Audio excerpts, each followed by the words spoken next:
मग ते निर्भय बनोच्या या कार्यक्रमासाठी पालघर शहर पालघर जिल्ह्यातून आलेल्या समस्त बंधू भगिनींनो, या कार्यक्रमाच्या आयोजनामध्ये अनेक जण आहेत. त्यापैकी रमाकांत पाटील सर, आमदार विनोद निकोले साहेब आणि आमचा कार्यक्रम वसईमध्ये पण मागे आयोजित केला होता ते सावंत सर, आमचे मित्र सूरज चव्हाण, माझे मित्र डॉक्टर विश्वंभर चौधरी, ॲडव्होकेट श्रिया आवले आणि इथे बरेच जण परिचित आहेत चळवळीमधले, आंदोलनांमधले. त्या सगळ्यांना नमस्कार करून मी माझ्या भाषणाला सुरुवात करतो. मुळात निर्भय बनो ही एक चळवळ आहे, लोकांतर्फे सुरू झालेली. सतत आपण बरेचदा फेसबुकवर, ट्विटरवर, व्हॉट्सअपवर अनेक लोकांना बोलताना बघतो आणि आम्हाला हे सुरुवातीपासून वाटत होतं की परिस्थिती इतकी बिघडलेली आहे की केवळ इथे बोलून चालणार नाही, लोकांमध्ये आपण बोललं पाहिजे. लोकांच्या मनात नाराजी नंतर निर्माण झाली 2014 नंतर मोदींचं सरकार आल्यावर, पण आधीपासूनच ज्यांना ती व्यक्ती म्हणून कशी आहे हे माहिती होतं, त्या सगळ्यांना 2013 मध्येच त्यांच्याबद्दलचा अंदाज आलेला होता की हा माणूस विध्वंसक प्रवृत्तीचा आहे. निर्भय बनो ही काही सामाजिक चळवळ नाहीये. शुद्ध राजकीय हेतूने आम्ही तुमच्या समोर आमचं म्हणणं सादर करतोय, कारण की आपल्याला राजकीय परिवर्तन आता आवश्यक आहे. निर्भय बनो ही चळवळ याच्यासाठी आहे की नरेंद्र मोदी, अमित शहा, भाजप आणि राष्ट्रीय स्वयंसेवक संघ यांनी आता राजकारणातून गेलं पाहिजे, त्यांना आपण सगळ्यांनी हद्दपार केलं पाहिजे. त्यामुळे कोणताही आमचा उद्देश लपून न ठेवता आम्ही आपल्यासमोर ही भूमिका मांडतोय की शुद्ध राजकीय भूमिका आपण घेतली पाहिजे आणि जे वाईट आहे त्यांना कोणताही पर्याय आपण आता देऊ शकत नाही. वाईटाला आपण आता काढून टाकलं पाहिजे.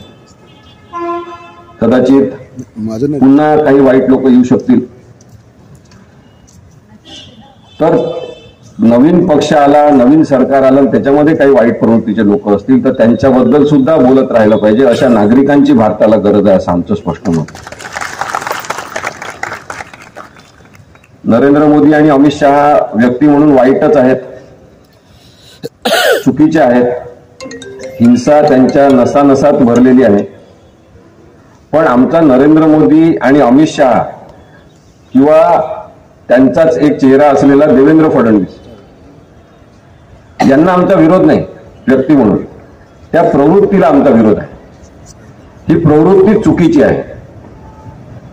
जे एक विषारी राजकारण भारतामध्ये रुजू पाहत आहे त्याच्या विरुद्ध निर्भय बनो ही चळवळ आहे.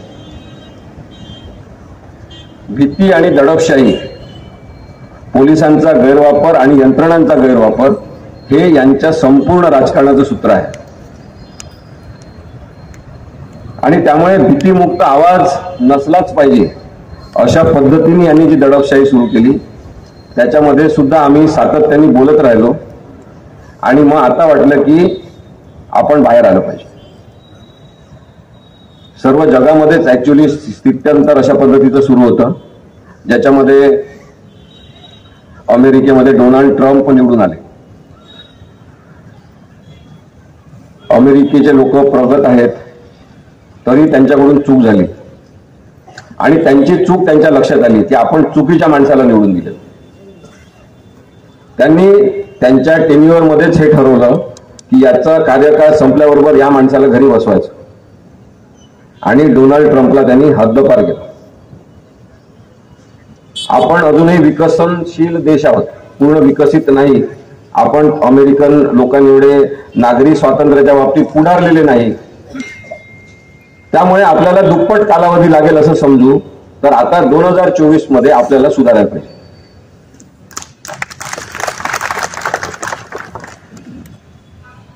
बुद्धिजीवी वर्ग एकीकडे वैफल्यग्रस्त झालेला आहे.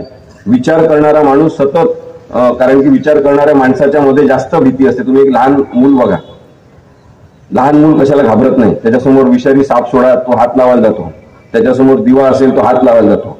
नंतर हळूहळू आपण त्याच्या मनामध्ये भीती घालतो, भीती शिकवतो की अरे हे चुकीचं आहे, याला हात लावायचा नाही, याच्यामुळे चटका बसतो.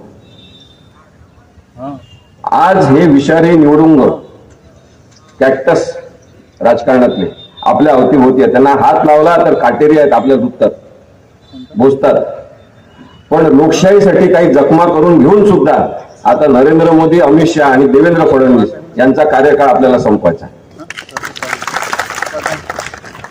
काही जण म्हणतात तुम्ही फार त्या दोघा तिघांबद्दल बोलता, केवळ भाजपबद्दल बोलता, ही काँग्रेसची प्रचार सभा आहे का?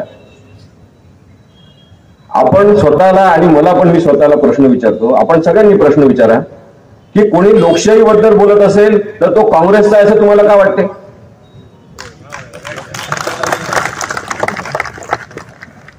एका झाडाखाली दोन मित्र उभे होते आणि ते एकमेकांशी गप्पा मारत होते. बाजूला एक रस्ता होता, तिथून काही लोक जाणं येणं करत होते. तर एक मित्र दुसऱ्या मित्राशी चर्चा करताना म्हणाले की आपल्याला आता शिकलेल्या लोकांना निवडून द्यायला पाहिजे. तर रस्त्यावरून जाणाऱ्या त्या एका दुसऱ्या माणसाने ते ऐकलं, तो परत फिरला आणि त्यांनी त्याला डायरेक्ट मारहाण करणं सुरू केलं. मारहाण करणं सुरू केलं त्यांनी. अरे पण तू का मारतो, तू पंतप्रधान मोदींबद्दल का असं बोल? तो म्हणाला मी नाव कुठे घेतलं, आम्ही दोघं बोलतोय की शिकलेल्या माणसालाच निवडून द्यायला पाहिजे, मग पंतप्रधान मोदींचा संबंध कुठे आला? आज भारतातल्याच नाही जगातल्या सगळ्यांना समजलेलं आहे की एक अशिक्षित माणूस केवढा धोकादायक राजकीय माणूस ठरू शकतो. याचा अर्थ सगळे शिकलेले लोक चांगले असतात, अशिक्षित लोक अडाणी असतात, त्यांना काहीच कळत नसते असं नाही. शिक्षित असणं आणि सुशिक्षित असणं याच्यामध्ये फरक आहे. या महाराष्ट्रातलं उदाहरण आपल्याला घ्यायचं असेल तर संत गाडगे महाराज शिकलेले नव्हते, पण एवढी असामान्य अशा प्रकारची विवेकबुद्धी, स्वतःला प्रश्न विचारण्याचा जिज्ञासूपणा त्या माणसामध्ये असल्यामुळे आज आपण पाहतो की न शिकलेल्या गाडगे महाराजांनी कधी शाळेत ज्यांनी पाय ठेवला नसेल त्या गाडगे महाराजांच्या विचारांवर जवळपास 18 ते 20 जणांनी PhD केलेले आहे. एवढंच नाही तर एका विद्यापीठाला संत गाडगे महाराजांचं नाव आहे. मग आपण नागरिक म्हणून हा विचार का करत नाही की खोटं सर्टिफिकेट शिक्षणाचं दाखवणारा आपला पंतप्रधान कसा असू शकतो? आम्ही त्याच्याबद्दल बरेचदा आक्षेप घेतले. आमच्या काही लोकांनी माहितीच्या अधिकाराखाली प्रश्न विचारला की तुमच्या याची सर्टिफिकेटची डिग्रीची कॉपी द्या, तर त्या माणसावर पोलीस कारवाई सुरू केली. म्हणजे माझ्या देशाचा पंतप्रधान जर स्वतः सांगतो शिकलेला आहे मी आणि एवढा कोणता तरी एक नवीनच विषय पॉलिटिकल, एंटायर पॉलिटिकल सायन्स, त्याच्यामध्ये मी MA आहे, मग मला जाणून घ्यायचा अधिकार नाही आहे का? पण माहिती न देता त्या माणसावर पोलिसी कारवाई करण्यात आली. विश्वंभर आम्ही एका पुण्यातल्या एका ग्रुपमध्ये आम्ही आहे, तिथे बरेच मोठे मोठे लोक ब्रेकफास्टला वगैरे बोलवले जातात, आम्ही एकत्र बसतो. तर एका अशाच मीटिंग मध्ये अजितदादा होते, सगळे राजकीय लोक वगैरे आपलं राजकारण वगैरे विसरून तिथे येतात, आम्ही ब्रेकफास्ट करतो, एकमेकांशी बोलतात सगळेजण. तर त्यांनी आम्हाला विचारलं, कारण आम्ही तेव्हा खूप आक्षेप घेतले, ते म्हणाले तुम्ही का नरेंद्र मोदींच्या याच्यावर आक्षेप घेता? आताची गोष्ट नाही, जवळपास 8-10 महिन्यापूर्वीची गोष्ट.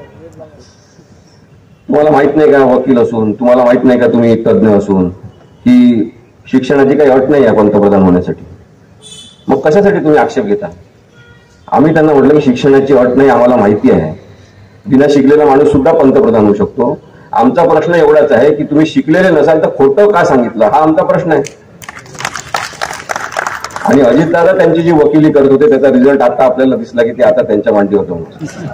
निराश झालेलं वातावरण जे भारतामध्ये आतापर्यंत आहे, विचार करणाऱ्या लोकांना त्रास होतो, ज्यांच्या डोक्यात बुद्धी आहे आणि त्याचा ते वापर करतात त्या लोकांना प्रचंड त्रासदायक हे सगळं वातावरण वाटतं. आपल्याला आधी शेपूट होतं असं म्हणतात, मग कालांतराने ते जीर्ण झालं, अनावश्यक झालं आणि ते शेपूट नष्ट झालं, आतमध्ये गेलं, काहीतरी त्याचा एक छोटासा अवयव राहिलेला आहे पुरावा म्हणून, त्याचा आपण वापर करत नाही, ते त्याच्यामुळे आता नष्टच झालं. आता भारतामध्ये अचानक 2014 नंतर आणखी एक अवयव वापरतच नाही अशा लोकांची संख्या वाढली, तो म्हणजे बुद्धी आहे. आणि त्या लोकांना भक्त असं म्हणतात.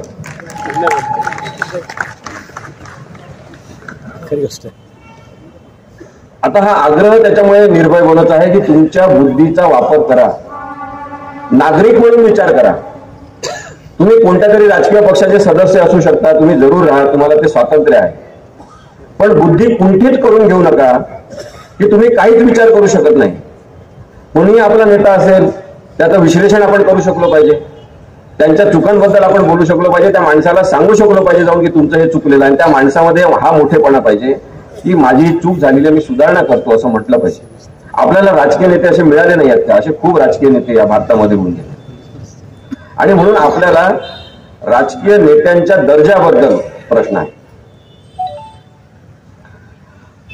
मोदींना निवडून देण्याचे निकष काय होते काय माहिती नाही, कदाचित काँग्रेसबद्दलची नाराजी होती. एवढाच एक घटक आपल्या समोर येतो की यांनी फार भ्रष्टाचार केला होता आणि म्हणून आम्ही आता नवीन लोकांना निवडून देतो. पण आता जे महाभ्रष्टाचारी आले त्यासोबत ऍडिशनल व्हॅल्यू यांची आहे की धर्मांध सुद्धा आहे. धर्मांध असणं आणि भ्रष्टाचारी सुद्धा असणं हे अत्यंत डेडली कॉम्बिनेशन जगामध्ये समजलं आणि नरेंद्र मोदी, अमित शहा हे त्याचे प्रतीक आहे. मोदींनी केलेली चांगली कामं सांगा असं भक्तांना म्हटलं तर काहीही सांगतात, काही सांगतात. खरं यांना प्रश्नच विचारू नये आपण, एवढ्या त्या वाईट मानसिकतेत हे गेलेले आहे. मोदी न आवडण्याची कारण मात्र आपण सांगू शकलो पाहिजे असं मला नेहमी वाटते. जेव्हा आपण त्या प्रवृत्तीबद्दल बोलतो तेव्हा एक प्रवृत्ती म्हणून मला नरेंद्र मोदी किंवा अमित शहा का आवडत नाही. आणि मग अशा लोकांना मोठा करणारा पक्ष चांगला कसा असू शकत नाही. तर नरेंद्र मोदी हा माणूस किंवा हा पूर्ण भाजप हा पक्ष अत्यंत अवैज्ञानिक आहे, अनसायंटिफिक आहे. यांचं संपूर्ण बोलणं आपण तपासा, बघा, हे अवैज्ञानिक बोलत असतात. मूर्खपणासह जगण्याचा हक्क आहे का? म्हणजे मी वकील म्हणून जेव्हा विचारतो प्रश्न, किंवा मूर्खपणासह जगण्याचा हक्क आहे का? आहे. मूर्खपणासह सुद्धा जगण्याचा हक्क आहे, पण मग पंतप्रधान पदावर बसायचं नाही.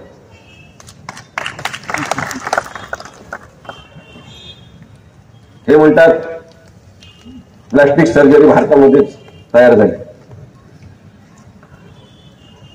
त्यांचं म्हणणं आहे की जेव्हा शंकर क्रोधित झाले, त्यांना माहिती नव्हतं की गणपती त्यांचाच मुलगा आहे आणि तो अडवत होता सीतेच्या त्या इथे पार्वतीकडे जाण्यापासून, तेव्हा त्यांना राग आला, त्यांनी शिरच्छेद केला आणि गणपतीचं मुंडकं खाली पडलं.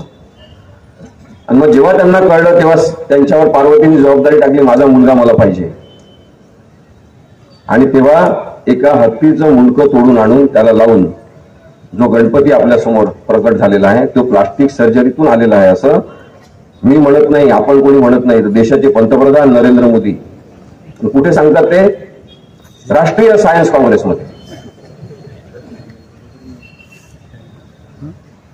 शिक्षणाचा प्रभाव इथे असतो आणि परिणाम इथे असतो की शिकलेल्या माणसाला एवढं कळते की आपल्याला समजत नाही तिथे आपण बोलायचं.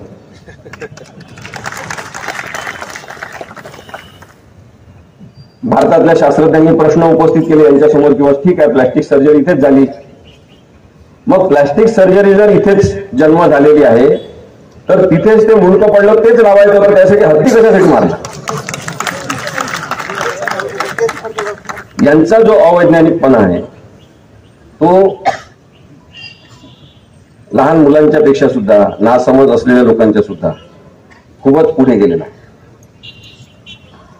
खोटारडेपणा हा यांचा एक अत्यंत महत्वाचा गुणधर्म आहे.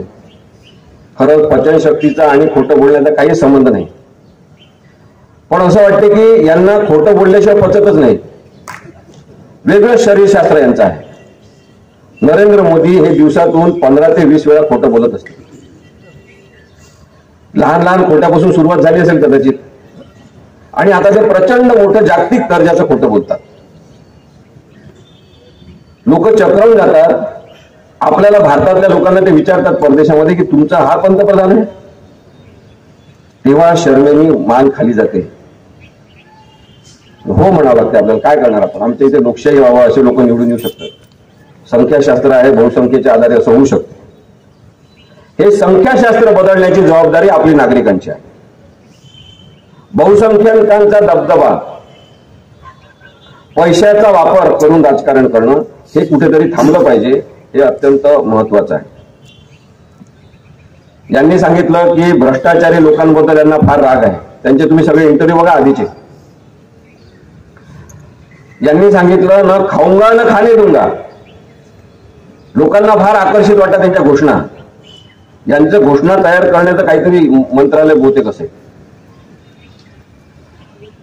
आणि आता आपण पाहतो की भ्रष्टाचाराबद्दल चीड असलेला हा माणूस, की भ्रष्टाचारी माणूस मी टिकूच देणार नाही असा म्हणत होता. आज आपण पहा कृपाशंकर सिंग, काँग्रेसमधला भ्रष्ट माणूस, नंतर अर्जुन खोतकर, त्यानंतर शिवेंद्रराजे भोसले, नारायण राणे, हर्षवर्धन देशमुख, छगन भुजबळ, विजय गावित, भावना गवळी, 90 नेत्यांचे नाव मी आपल्याला सांगू शकतो जे भ्रष्ट आहेत आणि आता भाजपमध्ये किंवा एकनाथ शिंदे सोबत. मग भ्रष्टाचार संपून टाकायचा म्हणजे भ्रष्ट लोकांनाच आम्ही आमच्या याच्यात घेणार हे आपल्याला माहित नव्हतं की भ्रष्टाचार संपवण्याचं नवीनच तंत्रज्ञान मोदी आणि शहा आणि देवेंद्र फडणवीसनी काढलेलं आहे.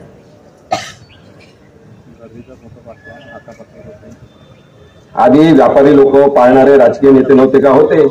व्यापाऱ्यांना पाळायचे, व्यापाऱ्यांशी चांगले संबंध ठेवायचे होते ते. परंतु आता आपल्या पंतप्रधानांनाच व्यापाऱ्यांनी पाळलेला आहे. आपल्याला लाज वाटेल, शरम वाटेल अशा प्रकारची गोष्ट आहे. आणि म्हणून डोळे उघडून बघितलं पाहिजे यांच्या राजकारणाकडे, असं आमचं निर्भय बनवतं म्हणणं आहे. आता मी एवढं नरेंद्र मोदी, अमित शहा, देवेंद्र फडणवीस यांचं नाव घेऊन बोलतोय. काही जण आम्हाला नोटीस देतात पोलिसांतर्फे. आजच्या इथल्या पोलिसांनी काही नोटीस दिली नाही. गावात गेल्या गेल्या आमच्या भाषणाच्या आधी नोटीस देतात की प्रक्षोभक बोलायचं नाही, नरेंद्र मोदींचं नाव घ्यायचं नाही, कधी म्हणतात रामाबद्दल बोलायचं नाही. आमचा प्रश्न आहे नागरिक म्हणून, का बोलायचं नाही? नरेंद्र मोदी आमच्या संपूर्ण भारत देशाचे पंतप्रधान आहेत. निवडणुकीच्या मार्गाने निवडून आलेले आहेत, जरी ईव्हीएमचा त्याच्यामध्ये वापर असला तरी.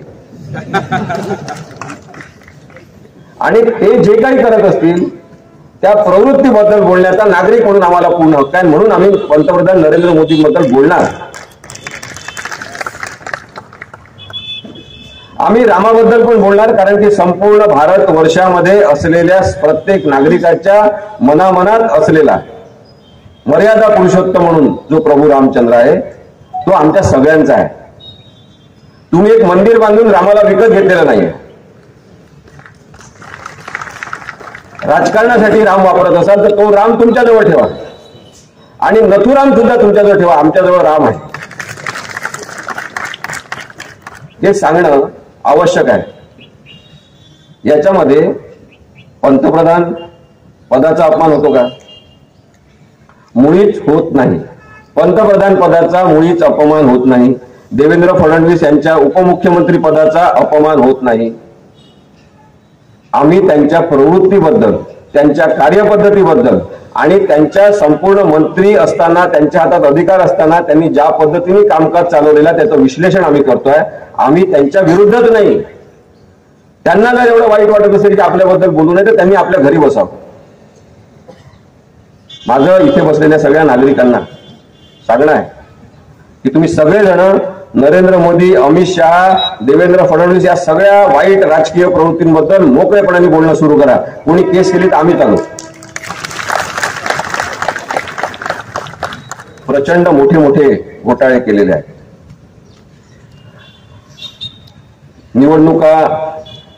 निवडणूक रोखे म्हणून जो काही प्रकार त्यांनी निवडणुकांमध्ये आणला, इलेक्ट्रोल बॉन्ड्स, त्याच्यामधला घोटाळा खूप मोठा आहे.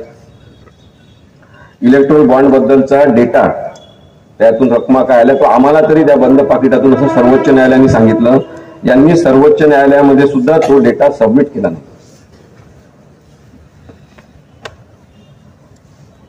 त्यांनी अपारदर्शकता हा त्यांचा अत्यंत महत्वाचा गुण आहे. हिंसक प्रवृत्ती हे यांचं एक लक्षण आहे. आणि म्हणून एक हिंसक घोषणा यांची, काँग्रेस मुक्त भारत. काँग्रेस मुक्त भारत ही भारतीय संविधानात न बसणारी गोष्ट आहे. जर कोणी वंचित बहुजन मुक्त भारत म्हणत असेल ती सुद्धा भारतीय संविधानात बसत नाही. जर कोणी शिवसेना ओरिजिनल म्हणजे उद्धव ठाकरे शिवसेना ओरिजिनल मुक्त भारत म्हणत असेल ती सुद्धा घटना याच्यात ती बसत नाही घोषणा. राष्ट्रवादी मुक्त भारत ही सुद्धा घोषणा बसत नाही. अशी घोषणा देणं घटनाबाह्य आहे. कारण की प्रत्येकाला राजकीय मत स्वातंत्र्य आहे. आपला राजकीय मताचा प्रचार प्रसार करण्याचा आणि त्यासाठी संघटना संस्था आणि राजकीय पक्ष काढण्याचं स्वातंत्र्य आहे. आणि त्यामुळे आमचं असं स्पष्ट मत आहे की काँग्रेस पाहिजे, वंचित बहुजन आघाडी पाहिजे, राष्ट्रवादी पाहिजे, शिवसेना पाहिजे, जेवढे राजकीय पक्ष असतील तेवढे पाहिजे आणि भाजप सुद्धा असला पाहिजे. काँग्रेस मुक्त भारत ही यांची साधी घोषणा नाही आहे. तुम्ही लक्षात घ्या, याच्या मागे प्रवृत्ती आहे. याच्या मागे प्रवृत्ती आहे की विरोधी पक्ष मुक्त भारत यांना पाहिजे, विरोधी आवाज मुक्त पत्रकार यांना पाहिजे, खेळाडू मुक्त खेळ यांना पाहिजे, खिलाडू वृत्ती मुक्त असं यांना राजकारण पाहिजे. आणि म्हणून नरेंद्र मोदींनी इतिहास बरेच केले आहेत. पहिल्यांदा हे केलं, पहिल्यांदा ते केलं असं सांगताना त्यांनी खूप खोटारडेपणा केलेला आहे. पण पहिल्यांदा एक गोष्ट त्यांनी केली की 9.5 वर्षामध्ये एकही पत्रकार परिषद न घेणारा जगातला एकमेव माणूस आहे. तुमच्यामध्ये हिंमत असेल ते किती 36 इंची छाती हे ते 56 इंची काय असेल ते. खरं तर इथे आमदार विनोद निकोले बसले, ते व्यायाम करणारे व्यक्ती दिसतात. मोजावी त्यांच्यासोबत छाती नरेंद्र मोदीची. माणसामध्ये राहणारा जो माणूस आहे तो माणूस असतो. 56 इंची छाती असं यांनी सांगितलं. पण जर खरोखर हिंमत असेल तर महाराष्ट्रात येऊन निखिल वाघेंना एक मुलाखत द्या किंवा दिल्लीमध्ये बसून रवीश कुमारला एक मुलाखत. प्रश्नांची उत्तरं यांना देता येत नाही कारण की बेसिक यांनी शिक्षण घेतलेलं नाही. म्हणून मगाशी तुम्हाला सांगितलं की अजितदादांच्या प्रश्नाचं हे उत्तर आहे. यांनी शिक्षण घेतलं नाही, त्याच्यामध्ये हा मुद्दा आहे. कसे काय ते 12वी तरी पास झाले असेल किंवा 8वी आपल्याला माहित नाही.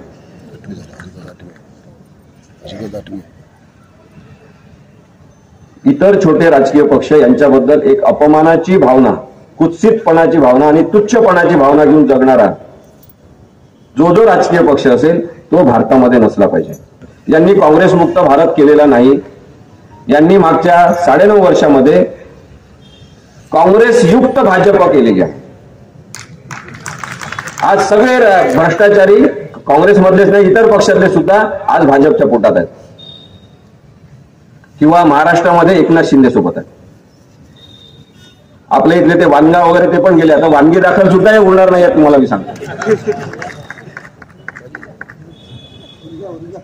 वनगा काय आहे ते 1917 करोड रुपये एवढी यांची रुपयांमधली संपत्ती आहे भाजपची. आणि साधारणतः 773 कोटी काँग्रेसची संपत्ती आहे. 723 CPIMची आहे किंवा इतर राजकीय पक्षांची अशाच प्रकारची आहे. पण त्यांची सगळ्यांची 700, 500, 300 अशा घरातली आहे. पण भाजपची संपत्ती 1917 करोड इतकी आहे. आणि स्थावर मालमत्तेच्या स्वरूपातली यांची संपत्ती साधारणतः 6000 कोटी रुपयांची आहे. जगातला आर्थिक दृष्ट्या सगळ्यात ताकदवान असलेला हा पक्ष आहे. आणि त्यामुळे यंत्रणा खरेदी करू शकतात, संपूर्ण व्यवस्था बिघडवू शकतात. आपण चंदीगडमध्ये काय झालं ते पाहिलेलं आहे की जिंकून आलेला जो मेयर आहे त्याला सुद्धा यांनी निवडून येऊ दिलं नाही. आणि आता व्हिडिओ पण समोर आलेला की त्यांनी बसवलेला पाळीव ऑफिसर तिथे कशा पद्धतीने बॅलेट पेपर चेंज करतोय आणि बदलवतोय. यांचं हे म्हणणंच आहे की तुम्ही कोणीही निवडणूक जिंकल्यानंतर आम्ही तुम्हाला फोडू किंवा तुम्हाला दबावाखाली आणून आमचं सरकार आम्ही स्थापन करू. महाराष्ट्रात त्यांनी हेच केलेलं आहे. मला लोक विचारतात तुम्ही वकील आहे, कशासाठी बोलता राजकारणाबद्दल? तुम्ही वकिली करा, कोर्टात बोला. मला आपल्याला मुद्दाम सांगायचं आहे की केवळ मी वकील म्हणून नाही, इथे काही जण डॉक्टर असतील, इथे काही जण शेतकरी असतील, इथे काही जण कामगार असतील, इथे काही जण इंजिनियर असतील, काही जण नोकरी करणारे असतील, काही जण केवळ घरी घरकाम करणारे सुद्धा असतील. कोणीही तुम्ही असा, आपल्या सगळ्यांना राजकारणाबद्दल बोलण्याचा हक्कच आहे. आपण नागरिक आहोत. नागरिक ही पदवी किंवा नागरिक हे टायटल किंवा हा दर्जा मला कुठून मिळाला? आपल्या सगळ्यांना कुठून मिळाला? आपण भारतीय संविधानाच्या अंतर्गत असणाऱ्या एक देशाचे नागरिक असल्यामुळे, रहिवासी असल्यामुळे आपण नागरिक आहोत. नागरिक ही राजकीय संकल्पना आहे. देशाचा नकाशा काढून बघा, त्याच्यावर लिहिलेलं असते पॉलिटिकल मॅप ऑफ इंडिया. म्हणजे काय? भारताचं राजकीय छायाचित्र काय असेल ते किंवा नकाशा. ही देश ही संकल्पना राजकीय आहे. संविधान एक राजकीय डॉक्युमेंट आहे. त्याच्यातून नागरिक म्हणून जन्म झालेले आम्ही राजकीय अस्तित्व असलेले आहोत. आम्ही राजकारणाबद्दल बोललंच पाहिजे आणि म्हणून आम्हाला अधिकार आहे. आम्ही काही पण आमचं काम करू, वकिली आम्ही करू कोर्टामध्ये. यांना त्रास याचा आहे की आपण नेमकेपणाने बोलतो, याचा यांना त्रास आहे. आणि म्हणून यांचे ट्रोलर जे आहेत ते आमच्यावर चिडतात की तुम्ही वकिली करा. विश्वंभरला सांगतात की तुम्ही पर्यावरणाचंच काम करा, इकडे कशाला बोलता. नागरिक आणि मतदारांनी मुद्देसूद बोलू नये. अशा प्रकारे हे सामाजिक चारित्र्य सतत बिघडवत चाललेले आहे.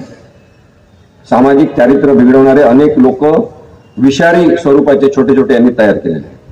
त्याच्यामध्ये आपल्या महाराष्ट्रात आहे तो एक कुंकू फार मोठं लावणारा तो कालीचरण नावाचा माणूस. त्याचं नावही पाहिजे डेंजर असतात, कालीचरण. त्याचं खरं नाव वेगळंच आहे. अकोल्यामध्ये आमची सभा झाली तेव्हा आम्ही अकोल्यातल्या लोकांना विनंती केली, बाबा यांना अकोल्यातच ठेवा, महाराष्ट्रात पाठवू नका, सगळीकडे विष ओकता माणूस. दुसरा माणूस आहे याचा असतो संभाजी भिडे. त्याच्या नावाबद्दल पण सगळ्यांचं कन्फ्युजन आहे. काही जण म्हणतात विनायक कुलकर्णी आहे, काही जण म्हणतात संभाजी भिडे. आमची चिपळूणमध्ये सभा होती, मनोहर भिडे, मनोहर उर्फ संभाजी भिडे. चिपळूणचे लोक आम्हाला म्हणाले की इथेच यांनी ऍफिडेव्हिट केलेलं आहे की तो मनोहर कुलकर्णीच आहे, असं ते आम्हाला सांगत होते. काही पण असू द्या, यांचे महाराज असतात, त्यांचे डबल डबल असे नाव असतात. श्री श्री. अरे कशासाठी? म्हणजे आपण एक साधारण श्री लावतो की नाही, यांचं सगळं अनैसर्गिक असतं. मग हा संभाजी भिडे जो आहे हा सगळीकडे फिरतो, काहीही बोलतो. यांच्या कोणाच्या शिक्षणाबद्दल पत्ता नसतो, हे पण एक विशेष लक्षण आहे. जसं मोदींचं आहे तसं याचं पण आहे. हा म्हणे ऍटॉमिक एनर्जी बद्दलचा अभ्यास, काही शिकलेला नाही तो. संभाजी भिडे आपल्या गावात आला, कालीचरण आपल्या गावात आला, इथे पालघरमध्ये आला, किंवा तशा प्रवृत्तीचे कोणी लोक आले तर मला आपल्याला सांगायचं आहे की या लोकांवर गुन्हे दाखल करा. जर ते वाकडं तिकडं बोलले आणि धर्मांध बोलले, त्यांच्यावर गुन्हा प्रत्येक ठिकाणी दाखल झाला पाहिजे. मी सगळीकडे उदाहरण देतो याच्यासाठी की दुहेरी जो कायद्याचा वापर आहे तो कसा हे दाखवण्यासाठी किंवा हे सांगण्यासाठी. काही जणांनी ऐकलं असेल आमच्या व्हिडिओमध्ये, पण मी हे उदाहरण मुद्दाम आपल्याला देतो की संभाजी भिडे आणि त्याचे जे विषारी पिल्लावळ आहे,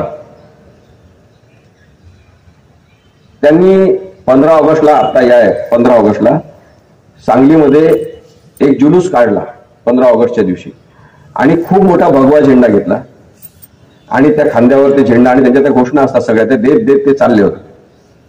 पत्रकार आले, त्यांनी त्यांना प्रश्न विचारला एका जणांनी की आज 15 ऑगस्ट आहे आणि तुम्ही एवढा मोठा भगवा ध्वज घेऊन खांद्यावर फिरताय, हे चांगलं नाही, तुम्ही राष्ट्रध्वज तिरंगा घेतला पाहिजे खांद्यावर.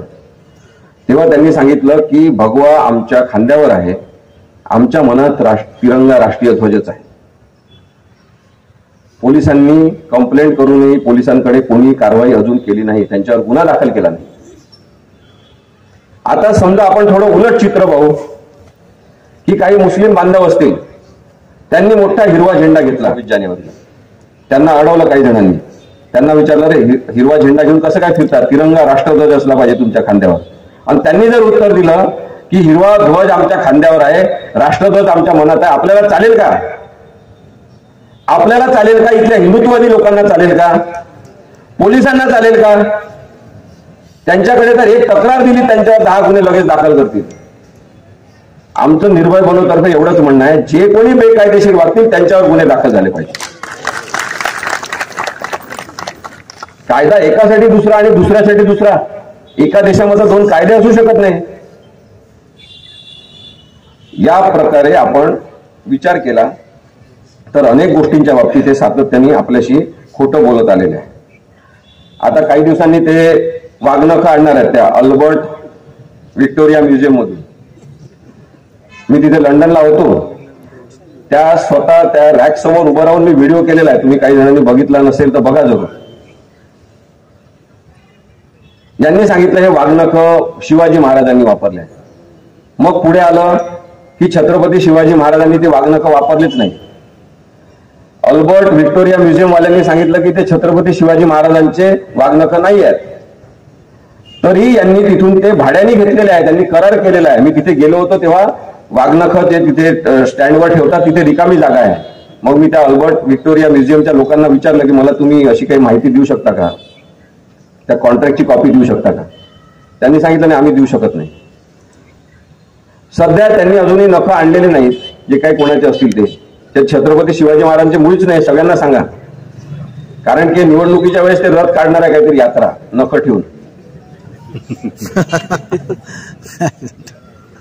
आता ते छत्रपती शिवाजी महाराजांचे नाही आहे, पण थांबलं कुठे कॉन्ट्रॅक्ट झाल्यावरही, पैसे भरल्यावरही. कारण की जेव्हा अल्बर्ट व्हिक्टोरिया म्युझियमच्या लोकांना कळलं की हे असं ट्रकमध्ये ठेवून सगळीकडे महाराष्ट्रात वाघनखं फिरवणार आहेत, तेव्हा त्यांनी विरोध केला. त्यांनी सांगितलं नाही, आम्ही तुम्हाला 3 वर्ष भाड्याने देतोय, तुम्ही कुठे ठेवणार, त्याचं नेमकं काय पत्ता असणार, त्याचं लोकेशन काय आम्हाला आत्ताच सांगायचं, फिरवायचे वगैरे नाही. त्याच्यामुळे सध्या ते आणलेले नाही आहेत.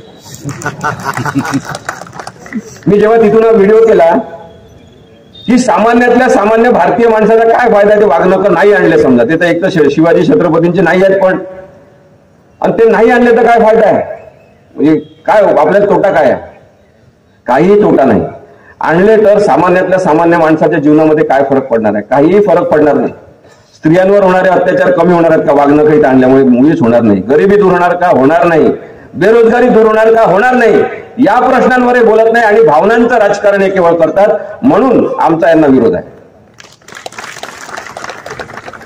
सुधीर मुनगंटीवार चिडले माझा व्हिडिओ पाहून आणि अत्यंत वाईट शब्दात ते बोलले.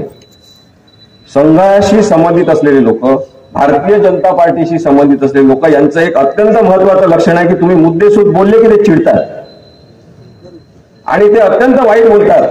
तेव्हा पटकन समजून जायचं की आपली गोळी बरोबर जागेवर बसलेली आहे.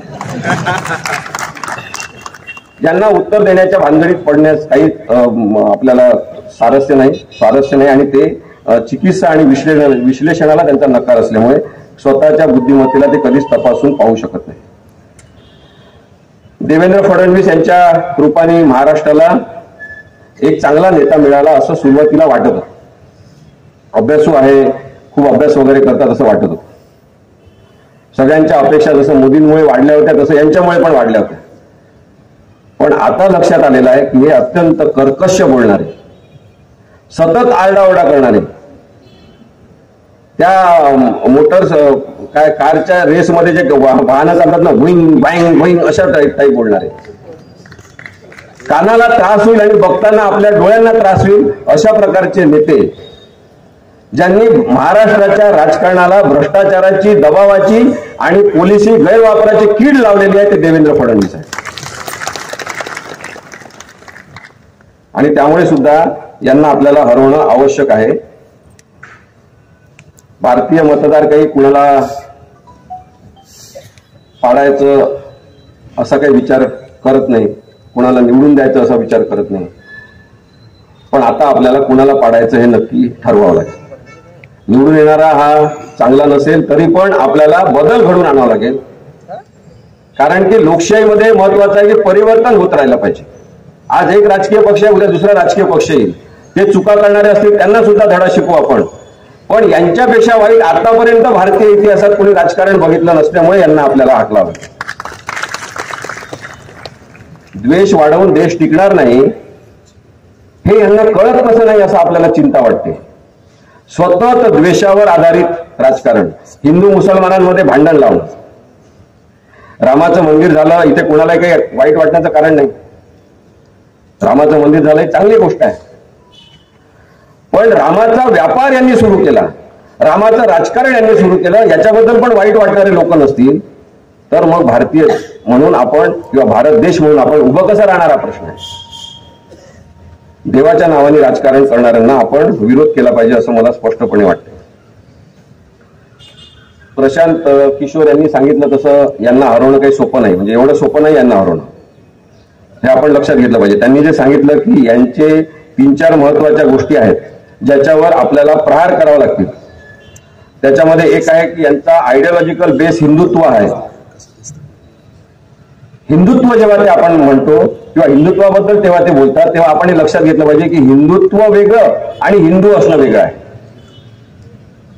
हिंदुत्व विषारी आहे, हिंदुत्व कट्टरवाद आहे, हिंदू असणं ही नैसर्गिक प्रक्रिया आहे. तसंच कट्टर मुस्लिमवाद हा सुद्धा आपल्याला अमान्य आहे. कट्टर ख्रिश्चनवाद हा सुद्धा आपल्याला अमान्य आहे. आपल्याला कट्टरवादच नको असं ठरवणारे नागरिक पाहिजे. आणि त्यामुळे हिरवा, भगवा, पिवळा, निळा कोणाच्याही प्रेमात न पडता भारतीय तिरंगा आणि त्याचा सन्मान टिकला पाहिजे, यासाठी निर्भय बनवून चळवळ. यांची दुसरी पॉवर आहे ती म्हणजे एक हायपर राष्ट्रवाद. राष्ट्रवाद असा ते दृश्य स्वरूपात असा मांडतात की त्याला आपण नाकारूच शकत नाही, आपण त्याच्या प्रभावाखाली आलोच पाहिजे, अशा पद्धतीचं यांचं प्लॅनिंग असतं. त्याचं उदाहरण आपल्याला द्यायचं असेल तर आपण बघा, नरेंद्र मोदी जेव्हा पहिल्यांदा पंतप्रधान झाले तेव्हा ते संसदेच्या पायऱ्यांवर नतमस्तक झाले, डोकं टेकवलं पायऱ्यांवर. नरेंद्र मोदीला मानणारा असो नसो प्रत्येक माणसाला काय माणूस आहे, संसदेच्या पायऱ्यांवर डोकं टेकवलं, इतकही नम्रपणा. अनेक जण त्यांच्या प्रेमात त्याच दिवशी पडले जेव्हा ते नतमस्तक झाले.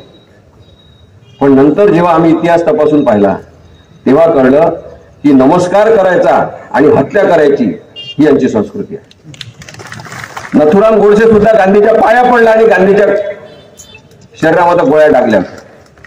आज नरेंद्र मोदी आणि अमित शहा हे अशाच पद्धतीने आपल्या समोर आदर देशाबद्दल आहे, संसदेच्या इमारतीबद्दल आहे असं दाखवून लोकशाहीची हत्या करतात.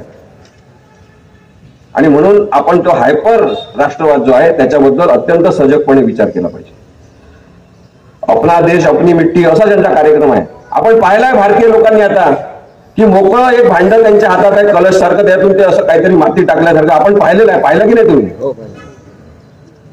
पण दृश्य स्वरूपात काहीतरी गेलं पाहिजे, दुरून का असेना यांचं सिनेमा आणि चित्र आपल्याला दिसलं पाहिजे. अशा पद्धतीने भारत विश्वगुरु आहे ही सुद्धा अशीच एक कल्पना यांनी काढली. मग इस्रायलमध्ये युद्ध सुरू असेल, कुठे युद्ध सुरू असेल, युक्रेनमध्ये सुरू, तिथे यांनी फोन केला असं म्हणतात, युद्ध थांबवलं असं म्हणतात, थांबवा युद्ध असं त्यांनी सांगितलं असं म्हणतात. चीन आपल्या देशामध्ये घुसतो तिथे हा माणूस काही करू शकत नाही, पण फोक्या मारण्यामध्ये अत्यंत बहादर. आणि म्हणून आपण या सगळ्या गोष्टींचा विचार केला पाहिजे. तिसरी त्यांची ताकद त्यांनी सांगितली की यांची संघटनात्मक ताकद जी आहे, एक पॉवरफुल मसाला आहे यांचा, संघटनात्मक ताकद. यांचं संघटन प्रचंड जबरदस्त आहे आणि ते संघटन यांची ताकद आहे. आर्थिक सुद्धा संघटन किंवा आर्थिक सुद्धा शक्ती यांची महत्वाची आहे. यांनी दुसरीकडे थेट लाभार्थी तयार केलेले आहे की शेतकऱ्यांच्या खात्यात इतके पैसे, त्यांच्या खात्यात इतके पैसे, मग कधी घोषणा करायची 15 लाख तुम्हाला देणार. विश्वमत त्याच्याबद्दल अजून विश्लेषणात्मक आपल्याला सांगेल की कुठे पैसे आले, कुठे पैसे गेले, पैसे आले की नाही आले. पण थेट लाभार्थी तयार करायचे, ते दाखवायचे. अनेकदा आपण पाहिलं की त्यांनी सांगितलं की या माणसाला आम्ही असे पैसे दिले, या बाईला आम्ही असे पैसे दिले, यांना आम्ही असं घर दिलं. यवतमाळ जिल्ह्यातल्या एका तालुक्यातलं छोटं एक गाव दत्तक घेतलं म्हणून यांनी 2014 मध्ये जाहीर केलं. त्यानंतर एकदाही त्या छोट्या गावामध्ये ते गेले नाही. तिथे अजूनही रस्ते नाही, पाणी नाही, गरिबी आहे, गॅस सिलेंडर लोकांपर्यंत पोहोचलं नाही. पण घोषणाबाजी हे करून टाकतात. कलावती नावाची बाई आहे, तिला हे म्हणतात की आम्हीच सगळं दिलं. अमित शहानी संसदेमधल्या भाषणात सांगितलं की कलावती को जिंदा किसने रखा. आणि नंतर पुढे येते की यांनी तिला काहीच मदत केली नाही. ती बाई स्वतः इंटरव्ह्यू मध्ये सांगते की मला राहुल गांधींनी मदत केली, यांनी कधी मदत केली.